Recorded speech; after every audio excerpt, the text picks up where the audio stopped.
Mas, passando por uma peneira bem afiada, desses 80%, sobra somente 35%. Então, quando lemos a Bíblia e dizemos, olha, muitos são chamados, mas poucos são os escolhidos, é isso. É porque nem todos querem o caminho. Vou repetir. Nem todos querem o caminho. Vou repetir se você não entendeu. Nem todos querem o caminho. Quem é o caminho? Jesus disse, eu sou o caminho, a verdade e a vida. Sem isso, sem nós adentrar por este caminho, e além disso ele falou, é apertado. Não seria fácil, o caminho é apertadinho. Agora o largo, aquele que você fica folgado, porque tem crente que quer ficar folgado. É culto de ensino, irmão. Tem crente que quer a porta larga. E isso, pastor, tá careta, isso aí é de 1980, você não existe mais, pastor. Mudou não. Eu tenho pregado aqui dizendo, a Assembleia de Deus tem mais de 100 anos e a doutrina não mudou. Mudou sim, pastor, mudou na sua cabeça. Porque o que muda é a nossa mente, a nossa cabeça. Se nós não acompanharmos o mundo numa linha de raciocínio, nós vamos ficar para trás. E lá vem o titiozão lá, ó. Uma coisa é você mudar a mentalidade, outra coisa é você querer mudar a doutrina da igreja. Eu acredito que deveria ser pregado o estatuto da igreja, para vocês entenderem que a doutrina não mudou. Falar nisso, quem de vocês já leu o estatuto da Assembleia de Deus? Algum dos irmãos já leu? Vanilson, você já leu? Vanilson? Mudou alguma coisa? Mudou. Quem mudou? Foi o homem. O homem muda todos os estilos. É por isso que nós não devemos seguir o conselho do homem. Por isso que Jesus disse, olha, aquele que confia no homem, né?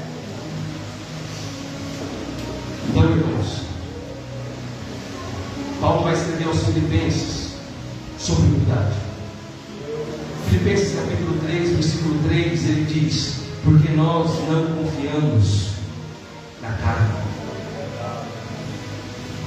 O que confia na carne é carne, irmão.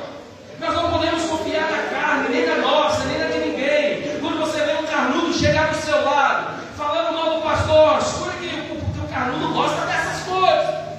O carnudão ele vai criticar o culto, o carnudo critica porque não fez, porque faltou, porque não cantou. É o carnão, carnão. Quando ele chegar perto de você, leia aqui, ó, porque não podemos confiar na carne.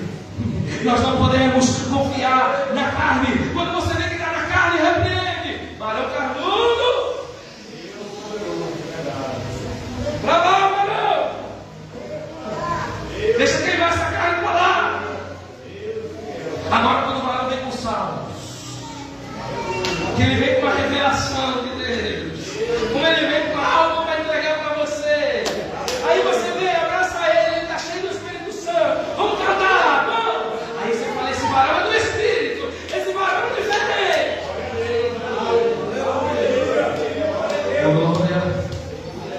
Aí Paulo aperta mais um pouquinho Romanos, dizendo, Romanos 8, 4, 5, a fim de que o preceito da lei se cumprisse em nós, que não andamos segundo a carne, mas segundo o Espírito. Os que se inclinam para a carne, cogitam as coisas da carne, mas o que se inclina para o Espírito, vive das coisas do Espírito. O irmão que é espiritual, irmão, quando ele tem louvor, irmão, vamos cantar. Glória, você pode adorar o nome do Senhor. Oh, glória a Jesus. Oh, glória a Jesus. A pessoa que, segundo a carne, assim ele anda, ele procura agradar a Deus, mas não consegue. Alega ter condições de fazer, mas não faz. O estado do orgulho procura agradar a Deus. E a única pessoa que agrada a Deus na vida diária é aquele que diz, ó Deus, não posso fazê-lo, porque a carne é corrupta. mas o conflito total completamente não pode me sustentar, pois somente o Espírito que vive em mim pode me justificar. Nesta noite, quem vai te justificar diante de Deus é o Espírito que habita em você. Se é que habita, como diz o apóstolo, se é que habita o Espírito em vós. É noite de arrasados a nossa vida espiritual. Será que o Espírito está indo ao Pai interceder por você? Porque sabe o que acontece? Tiago 4 diz que nós não sabemos orar, não sabemos mesmo.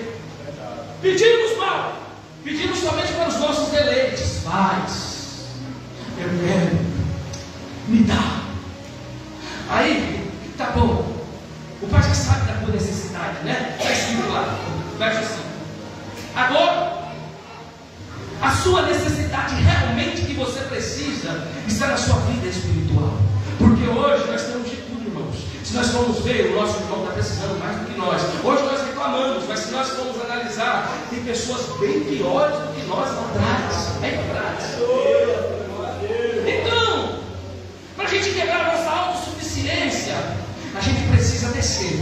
E descendo o nosso Espírito, aquele, o Consolador, sabe, que habita em você, aquele que está todo dia cooperando com você, ele sobe. E ao ele subir, ele chega diante de Deus, Romanos 10, e começa a falar com o Pai.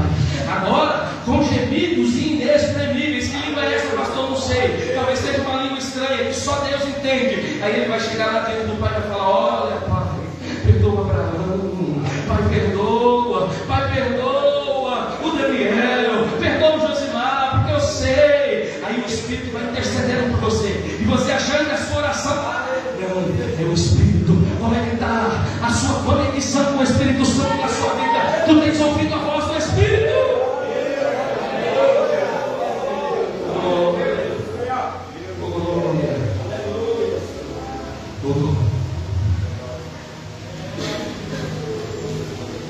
No segundo ponto, bem-aventurados que choram, porque serão consolados.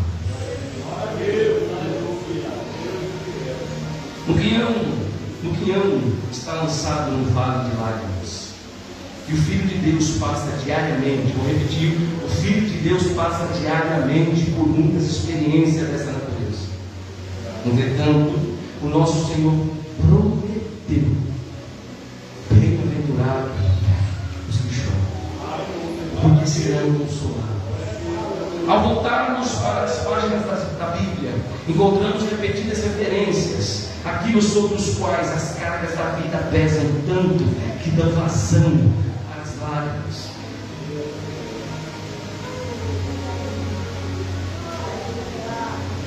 Pastor, eu não consigo chorar. Meu pai, vou citar meu pai, ruim para chorar.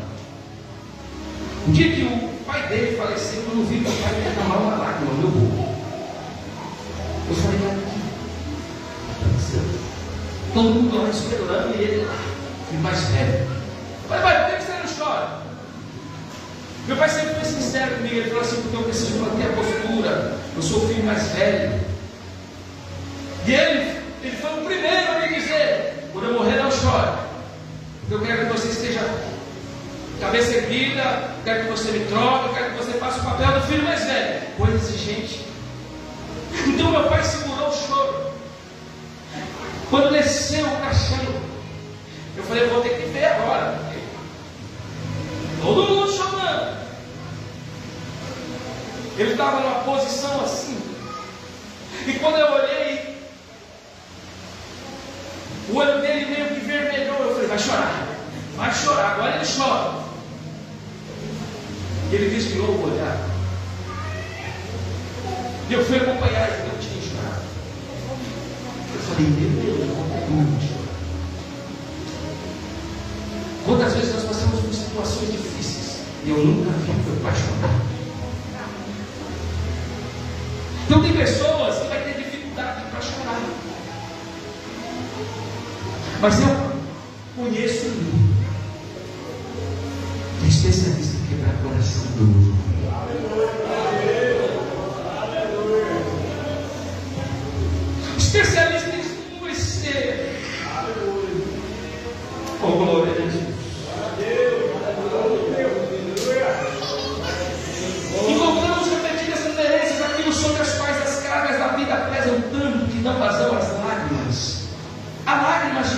passando. No capítulo 11 do Evangelho de João, a morte retirou Lázaro do círculo doméstico de Betânia.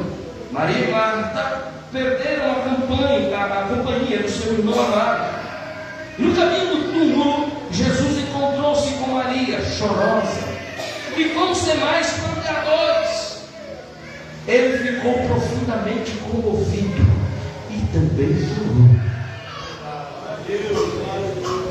Irmãos, para uns é mais fácil chorar. Tem crente que não chora por culto como esse, mas se ele assistir a novela, se ele vê uma série do Netflix, que filme triste. Mas o cara não chora no culto. Tem, pastor? Tem. É isso que nós vamos aprender agora. Jesus, quando ele viu as duas vindo, o amor dele por elas era tão grande, por ele também, que ele, ao ver elas, ele se comoveu. Jesus é especialista em se comover pela nossa dor. Jesus, ele tem compaixão dos seus filhos. O que é compaixão, pastor? Olhe lá no dicionário, você vai ver que é se comportar ou se pôr no lugar da outra pessoa. Lembra da viúva de Naim? Lá vinha lá o povo chorando. Havia as carpideiras. Você já ouviu falar das carpideiras? Elas eram pagas para chorar. No enterro que não tinha choro, elas eram obrigadas a fazer escândalo. Foi por isso que chamou a atenção de Jesus. Jesus não tinha nada a fazer naquele lugar. Aquele lugar ali era território de cemitério. Jesus era nazireu, então ele tinha que passar de longe desses lugares. Mas ele ouviu os prantos daquele povo. E agora eu vou dar um segredo para você. No meio de tantas lágrimas, porque quando eles contratavam, no fim, em média de 12 mulheres escandalosas para fazer barulho, tinha que ter barulho no enterro do judeu, tinha que ter bagunça, lágrima, pranteamento, gritos. Mas no meio daqueles 12 choros, Jesus vai identificar um choro verdadeiro. Não adianta, a igreja pode ter 300 membros, se chorar um choro que comove ele vem, ele desce, ele atravessa o mar vermelho, ele entra no cemitério, ele entra onde for, porque quando ele encontra um coração verdadeiro, uma lágrima verdadeira, ele faz um milagre. Aí ele chega diante daquela mulher e fala: por que choras, mulher? Talvez ela tenha dito assim: mas não só estou eu chorando, olha o tanto de gente chorando. Ele falou: não, mas eu conheço o seu choro é de verdade, não é um choro fingido, porque tem gente que é fingida, irmãos, e Deus está correndo de gente fingida. Deus conhece os verdadeiros, aquele que adora em espírito e em verdade. Não, no fundo está só ótimo. Mas no fundo, morre. Entra, mas no fundo vai embora, vai mudar a sua vida. Pessoas que vivem de aparência, assim, eram aquelas carpideiras, chorar, nem conheciam o morto, não. Mas elas eram pagas para chorar. E choravam de sair de lágrimas.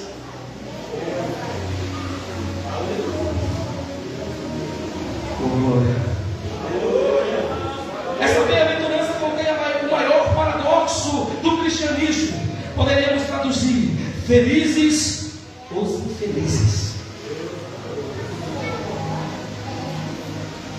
Feliz os infelizes. Você já observou que quando você está na prova, você fica mais íntimo de Deus?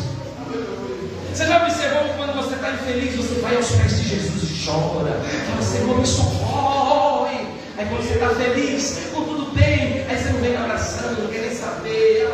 Pastor, lá em casa está tendo churrasco todo dia. Eu vou vir, pastor, só domingo já está bom. Então, isso aí é feliz. Mas ele diz: felizes são os infelizes. Aquele que perde um ente querido, porque choro aqui é de prantear. Panteões, do grego, irmãos, que quer dizer rasgar as vestes. Lembra quando Jacó descobriu que José morreu? A Bíblia diz que ele rasgou as suas vestes. Esse é o choro de que Jesus está dizendo. Não é o choro do Senhor, meu Deus. Ele chora, daqui a pouco se levanta, mas ele se esqueceu de confessar o pecado. Ele se esqueceu de reconhecer que só Deus é soberano na vida dele. Sabia, irmãos? Sabia que tem crente que não sabe orar? Por isso, irmãos, é verdade. Porque nem os discípulos sabiam. Eles perguntaram a Jesus: como é que eu devo orar? Aí Jesus vai dar uma oração modelo. Ora, quando vocês forem orar, vocês olhem assim: Pai nosso que estás nos céus, santificado, não é? Então, porque eles não sabiam orar. Então, Jesus deu um modelo de oração, não que deve ser repetitivo, que nem fazem algumas religiões, mas é um modelo que, se você aplicar no papel, vocês já experimentaram colocar o Pai Nosso no papel? Agora não é mais a tua vontade, então você não vai comprar, tá bom? Tá bom. Por isso que tem gente quebrando a cabeça aí, porque não pergunta para Deus, faz as coisas do jeito dele, da forma dele, daqui a pouco ele se rebenta, irmão. Aí vem pastor, o Satanás me atrapalhou. Como é que tem a ver com isso, irmão? Você perguntou para Deus, você tomou uma entrevista com Deus, perguntou se ele estava aprovado nisso, se você está aprovado a fazer isso. Então, Jesus deixou uma oração dele para nós aprendermos a orar. Procure orar, lendo a Bíblia, ore lendo os Salmos, não ore em mensagem. O irmão que disfarça, está de joelho.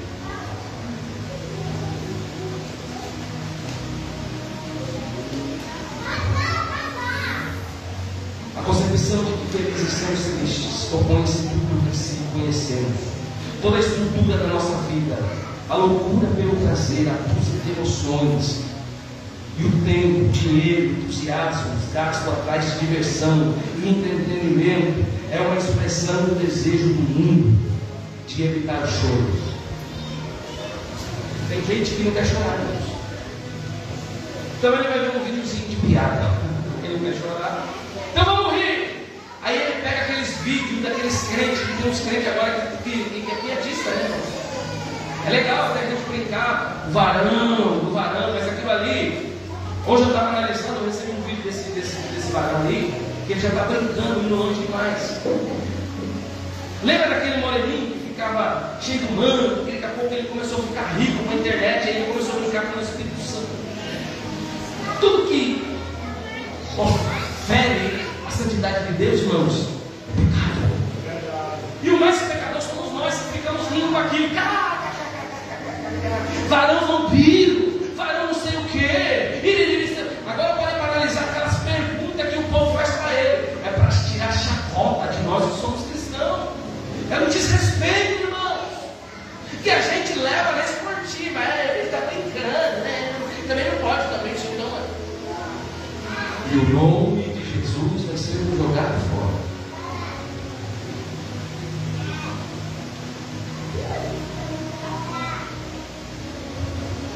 A loucura pelo prazer, pela bebida, pela droga, em busca da felicidade. Por que bebe? Porque eles querem ser felizes. Eu sei porque eu já bebi. Quando você bebe, você fica leve. E você brinca. Até que você não fala, você volta a falar. Tem gente que não bebe, mas usa droga para ser feliz. Aí vai para as boates, para as baladas, em busca de uma felicidade momentânea, que ele começa à meia-noite e 6 horas da manhã acaba. Quando ele chega em casa, ele vê que a realidade é outra, que aquela felicidade é momentânea, é passageira. O efeito do álcool foi, a droga foi, tudo passou e voltou à velha vida de novo. Agora a verdadeira felicidade está em Cristo Jesus, está com Deus. Você está dando glória aí, Deus está resolvendo a tua situação. Essa é a maior felicidade, de crer no poder do Evangelho, na palavra de Jesus.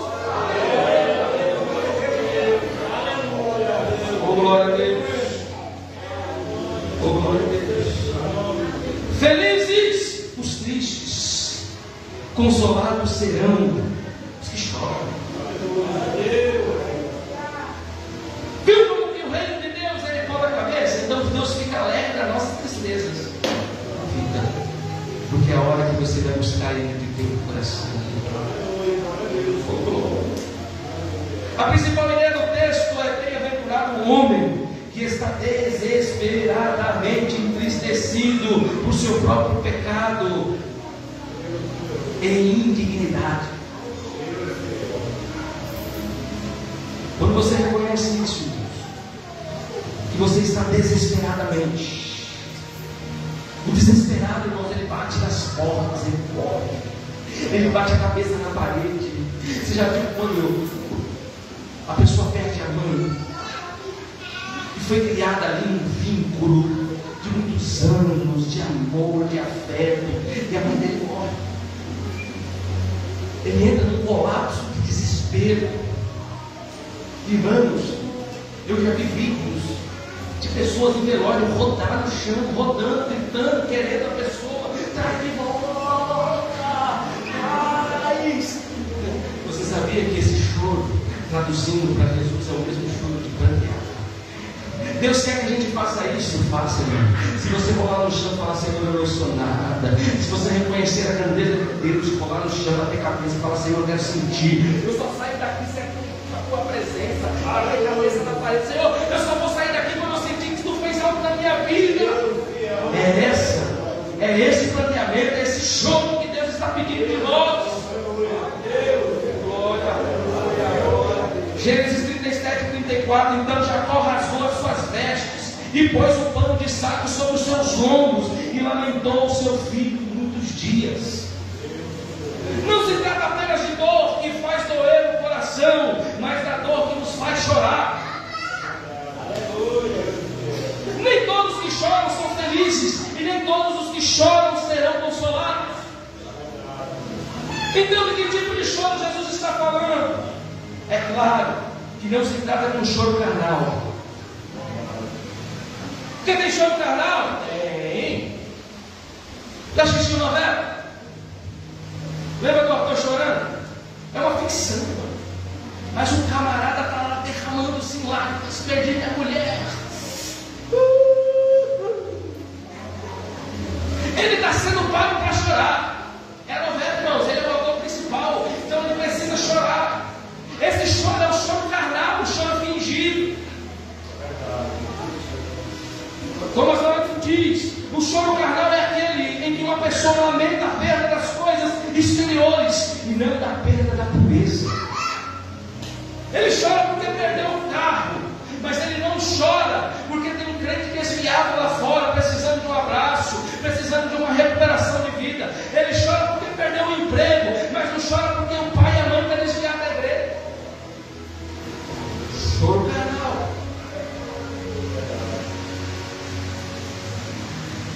A tristeza do mundo produz morte. Repetindo. 2 Coríntios capítulo 10, capítulo 7, versículo 10. A tristeza do mundo produz morte.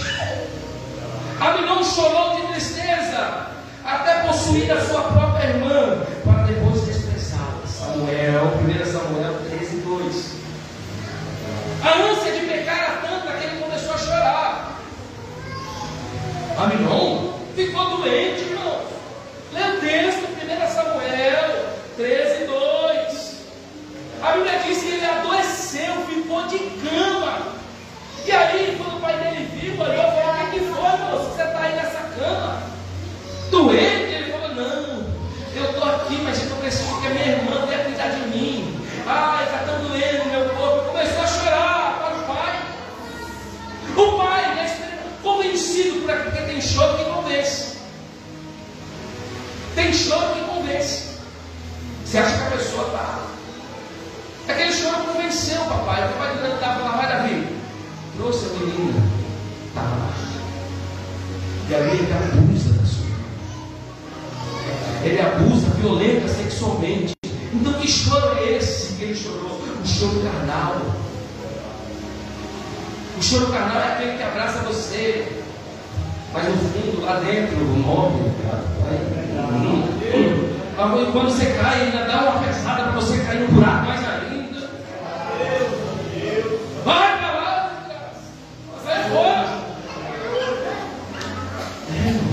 Tem gente que gosta de ver a miséria do outro. Tem gente que gosta de ver a queda do outro. Não ora, não torce. Torce contra, não vai dar certo. Esses são os índios. Vamos lá. Quer ver um choro falso? Acabe. Quem lembra da história? Acabe chorou por não ter a vinha de Nabote, o qual cobiçava. Ele queria. Aí ele foi lá para o quarto dele. Fez. Eu vou comer. Aí chegou.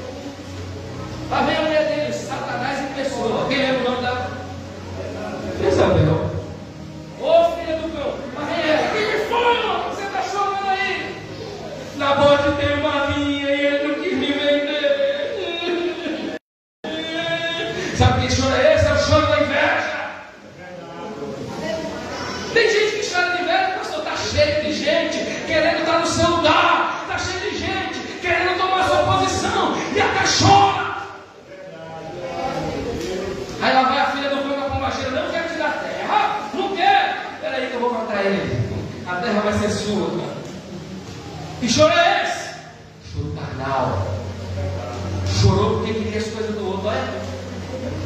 Igual criança, né? Criança chora, queria que ele brinque, mãe. Que choro é esse? É um choro carnal, que quando você pega as coisas, a coisa e dá para o seu filho, aí ele fala, obrigado, sai. Nabote fez a mesma coisa, quando o cara morreu. Acabe fez a mesma coisa. Quando Nabote morreu, ele foi lá brincar na vinha com Nabote. Quer ver outro? Faraó chorou por ter feito bem, por ter libertado o povo. Sabe o que aconteceu depois? Ele se arrependeu e deu seu arrependimento lá em Êxodo 14:15. Chorou porque libertou o povo. O que eu fiz? Aí começa a chorar. Meu Deus, o que eu fiz? Por que eu libertei o povo? Não era para me ter libertado. Que choro é esse? Choro carnal. Choro também é choro de remorso e do desespero. Esse foi o choro de Judas, o Iscariote. Ele viu o seu pecado e se entristeceu. Ele confessou o seu pecado e justificou a Cristo, dizendo que havia traído o inocente. Lembra? Quando ele volta atrás, ele vai diante daqueles que deram as 30 moedas de prata para ele. E lá ele planteia o choro. Não, eu fiz errado, eu entreguei o nome errado para vocês. Então está aqui o dinheiro. Chorou. Mas ele não estava chorando de arrependimento verdadeiro. Mas ele estava chorando com medo da consequência que o pecado ia causar na vida dele. Não era um show de arrependimento, mas era um show de medo. Já viu um show de medo? Meu Deus, eu falei da pessoa. Senhor, Senhor, eu falei dela, Senhor. Eu sei que vai pesar. Não está chorando de arrependimento, mas está chorando pelo ato que fez. E está com medo da punição que vai vir. Esse foi o choro de Judas, o Iscariote. Ele confessou o seu pecado, justificou a Cristo, dizendo que havia caído no inocente. Judas fez restituição, mas ele está no inferno. Você está no inferno, pastor? Tá. Porque aquele que tira a própria vida tem o endereço.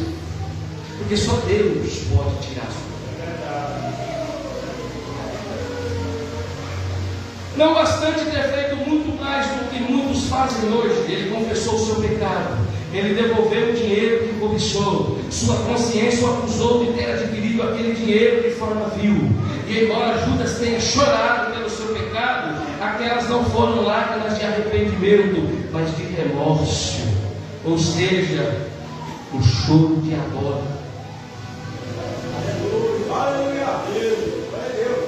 Choro diabólico.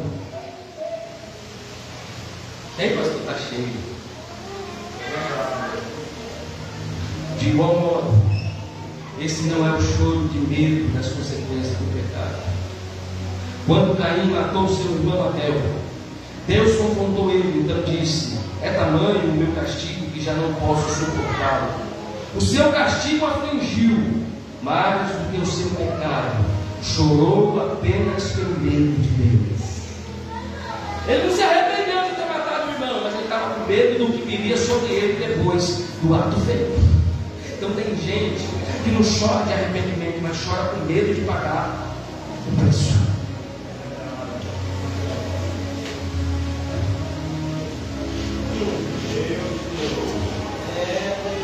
Oh, glória. Apenas, irmãos, pelo medo de ir para o inferno. Muita gente chora porque tem medo, mas não porque se arrepende de ter feito pecado, mas chora porque sabe que os caminhos que ele está trilhando vai levar ele para o buraco.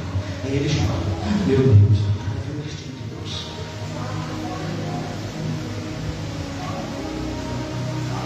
John Charles interpreta corretamente quando diz que felizes são aqueles que lamentam a causa do seu pecado e manifestam pesar por suas próprias imperfeições. Irmãos, vamos falar no português mais rasgado.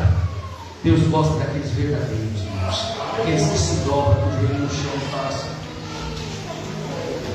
eu sou nada, eu preciso da tua ajuda, eu preciso, Senhor, eu preciso. E só sai dali quando você sentir. Esse meu pai que não chorava no dia 31 do ano passado, ele não chorou quando viu o pai morto, não chorou quando viu a mãe, não chorou quando viu a minha mãe, que é a esposa dele. Ele não chorou. Mas quando ele sentiu a dor do câncer no seu estômago, falou que ele gritava e dizia: Senhor, tem misericórdia de mim. E chorava dentro do quarto. Tem gente que não chora agora. Tem gente que vai chorar diante da dor. Não queira chorar com dor. Chore antes da dor. Peça perdão a Deus. Clame a Deus. Se redimir o seu pecado nesta noite. E lá de dentro ele gritava. E eu tinha escutando lá fora. Ele dizia: Senhor, Jesus, me ajuda. E chorava. Eu falei: tá vendo? Não chorou quando era para chorar, mas chorou. Fica adiante. Nós temos esse coraçãozão duro, né? Porque a principal porta para adentrar dentro do reino dos céus é o quebrantamento. Os quebrantados entrarão no reino dos céus. Glória. O pecado é para eles verdadeira tortura. Quando se lembram deles, choram. O pecado é para eles a carga muito pesada e dificilmente o suportam. Você já chorou pelo teu pecado? Estou fazendo uma pergunta, você vai responder para você mesmo.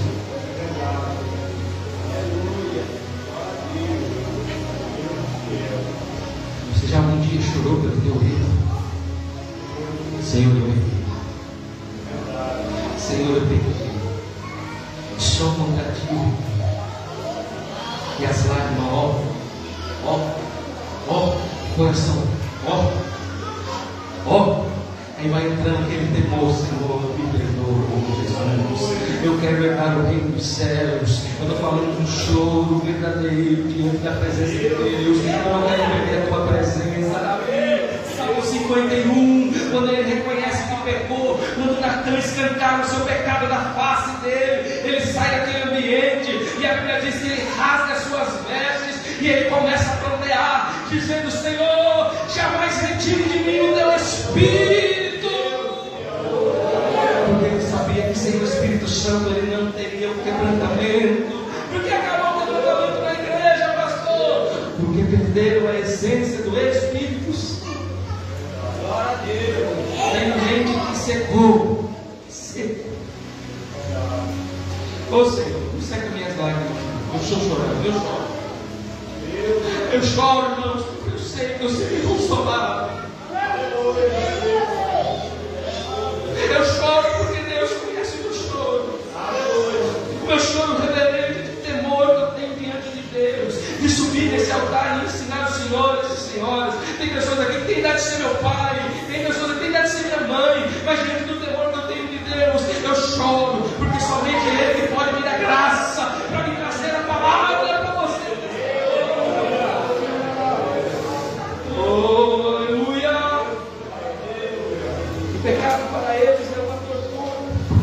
pecado para eles é uma tortura. Para aqueles que se derramam na presença de Deus. Às vezes nós falhamos com coisas mínimas, mas chegamos diante de Deus com o coração quebrantado. O pecado, verdadeiramente, quando ele pega o homem, ele abate. Pastor, eu pego e não sinto nada. Você está com algum problema. Crente que já está acostumado a pecar e achar que é normal, já morreu. Sabia? E tem gente que acostumou, irmãos. Tem gente com pecado escondido. Tem gente que está na igreja há anos, mas não tem coragem de confessar. Ele acha que Deus já perdoou ele. Não, porque aqueles que alcançam, aqueles que confessam, alcançam misericórdia. Expõe para fora aquilo que te prende, varão. Expõe para fora o seu erro. Olha, eu errei, mas eu quero consertar. Quando você expõe para fora, vai ficar uma coisa. Vai vir um quebrantamento depois na sua vida, porque Deus conhece aqueles que se derramam na sua presença.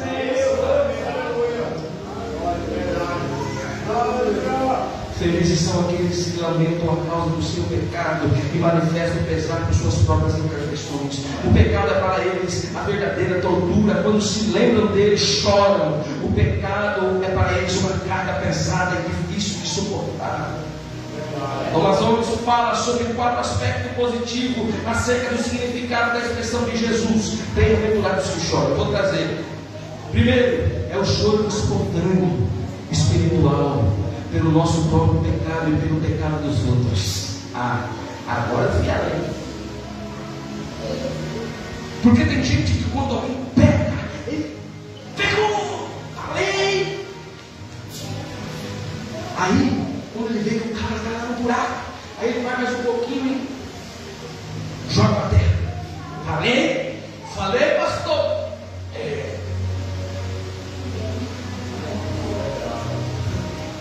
Vem aqui dentro, chora por ele. Aleluia. Senhor, fulano, o choro espiritual espontâneo pelos nossos próprios pecados e pelos outros. Por isso que Jesus disse: amarás o teu próximo como a ti mesmo. Porque quando você amar o seu próximo como a você mesmo, você vai ver a dor dele e vai ser compassivo com ele. Você vai lá abraçar ele, você vai lá chorar com ele. Hoje nós choramos pelos tempos difíceis, mas não pelos corações duros. Muitos, em vez de chorar pelo pecado, alegram-se nele. Já viu? Tem gente que está no pecado, mas ele está, oh meu Deus, que pecado. A Bíblia cita aqueles que se alegram de fazer o mal. Aí é bruxaria, meu irmãos. Você vê a pessoa mal e você fica alegre. Porque tem gente que se alegra. Irmão Fares, tem gente que se alegra com a dor do outro. Bem feito, viu? Falei. Olha lá, ó.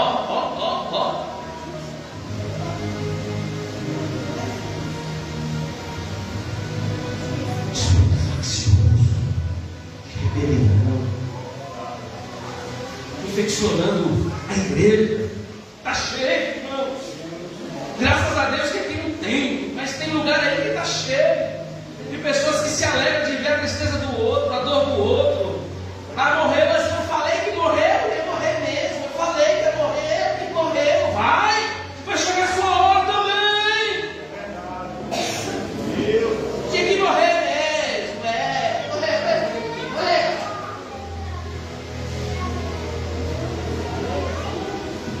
Esses são os piores do que os condenados que estão no inferno. Os ímpios que estão no inferno não se deleitam mais no pecado. Ora, se Cristo verteu seu sangue pelo pecado, como nos alegraremos nele? De ver o seu irmão quebrado, machucado.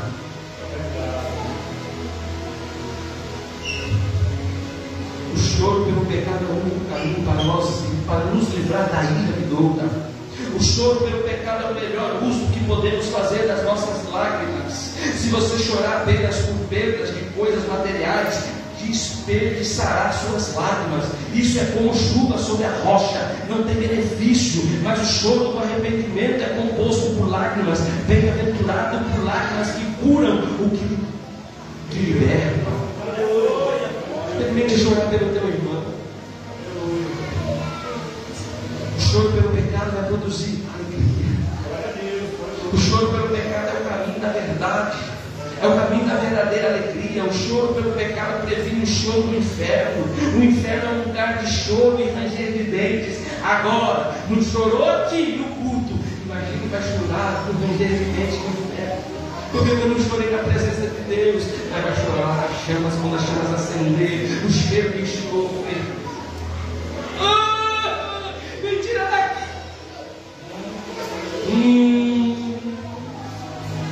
O choro pelo pecado pavimenta a estrada para Nova Jerusalém, para entrar no céu. Não basta ir à igreja, dar esmola, fazer caridade, dar dízimos, ofertas. O único caminho é você chorar pelos seus pecados e receber a consolação da graça em Cristo Jesus. Se porém não vos arrependerdes, todos igualmente perecereis. Lucas 18, verso 3. Precisa chorar agora, não deixe para chorar depois. Chore hoje, chega no seu quarto, tranca a porta e chore para Jesus.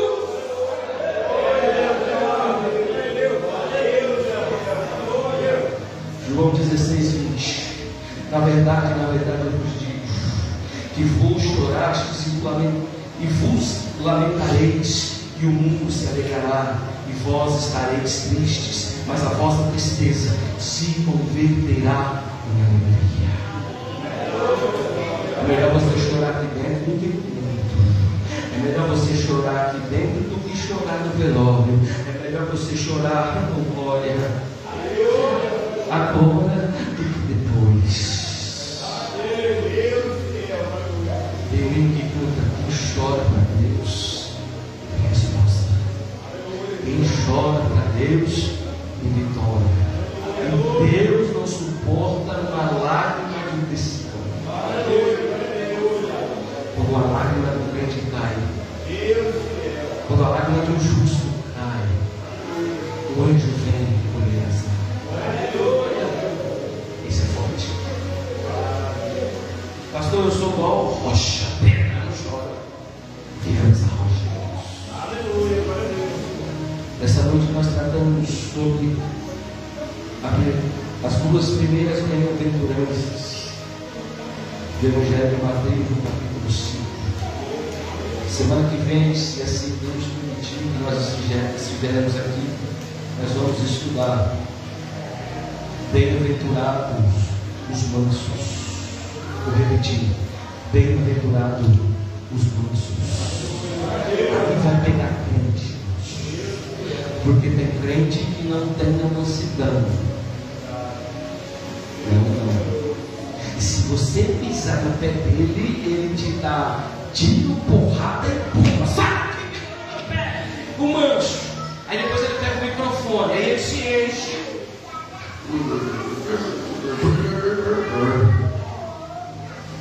Aí a mulher chega em casa, vai fazer uma pergunta para ele: meu amor, o que foi?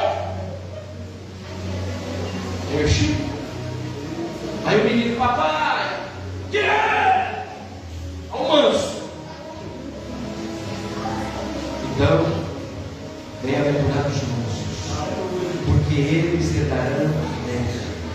Agora, o outro ponto vai ser: bem-aventurados que têm fome e sede de justiça, porque eles serão fartos. Então não perca na quarta-feira que vem. Deus quer amansar todo bravo aqui. Tem muito touro aqui.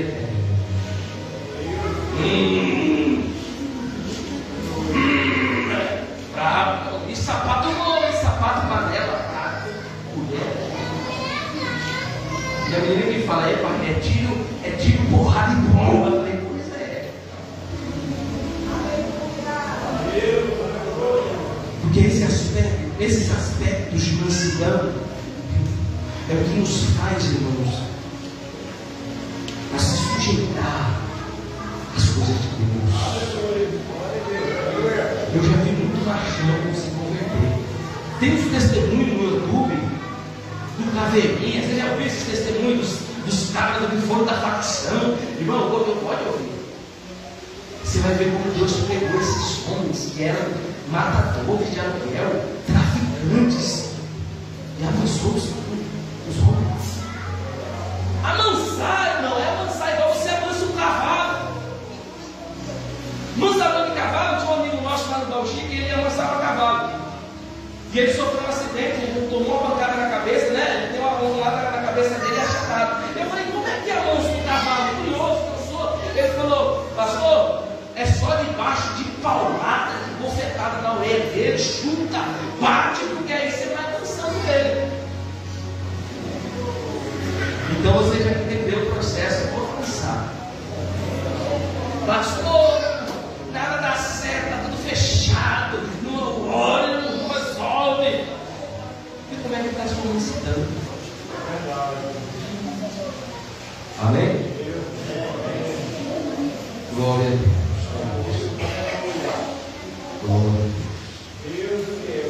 Algumas dúvidas, se vocês quiserem uma cópia do estudo, eu tenho disponível aqui do que foi falado hoje. Amém? Então, os irmãos,